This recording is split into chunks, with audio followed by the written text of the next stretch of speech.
most heinous crimes committed, there should be an equal and justifiable punishment. And, well, there is. It's called the death penalty. Now, the death penalty is an equal and justifiable punishment because if you think about, the death penalty is sentenced to people who have committed capital offenses or capital crimes. The three most common being first-degree murder, rape, and terrorism. Now, you think about what these people who've committed these capital offenses have done. Murder, you've taken somebody's life. Rape, you have extremely ruined somebody's life. Terrorism, you've taken more than one life in more than one occasion. Now, a justifiable punishment for that is the loss of your life. Some people might argue, well, they deserve a second chance. Somebody that has taken somebody's life, ruined somebody's life, or taken and ruined multiple lives should not be given a second chance.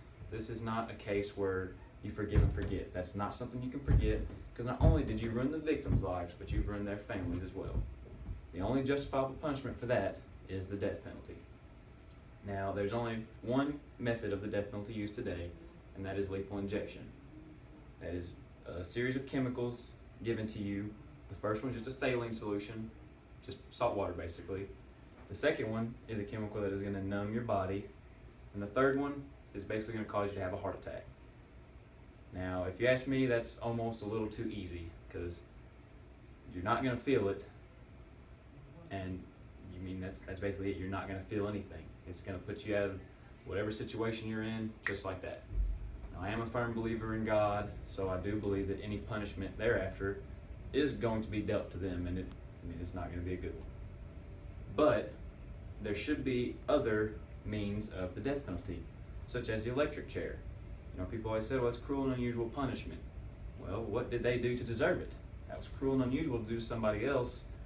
How come it can't be done to you now? Public hangings. There were a lot less crimes when that was a thing, because, you watch somebody drop to their death, it doesn't make you want to do that. Which brings me to the next point of the death penalty being a good deterrent for crimes and for people who have committed a crime and may think about committing another one. If you know your life's going to be taken in a violent, cruel way, the same way you took someone else's or ruined someone else's, it is not going to make you want to do that again. You're not going to want to commit another capital offense, and you're not going to want to commit one to begin with if you haven't already.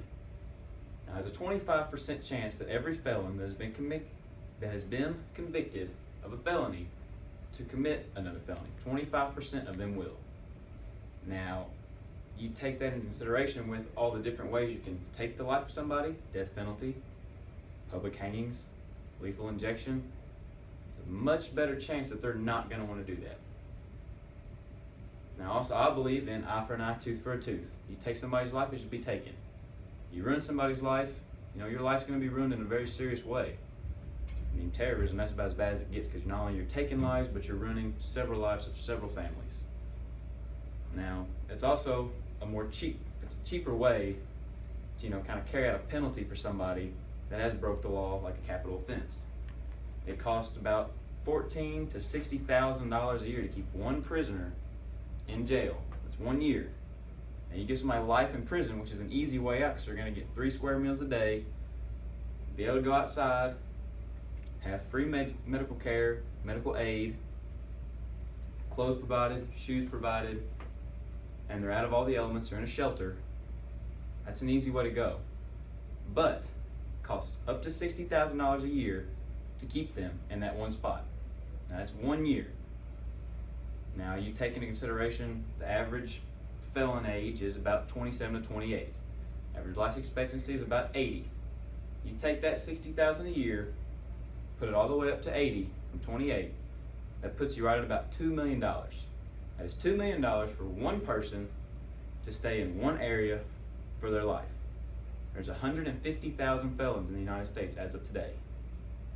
That ends up being close to $4 billion.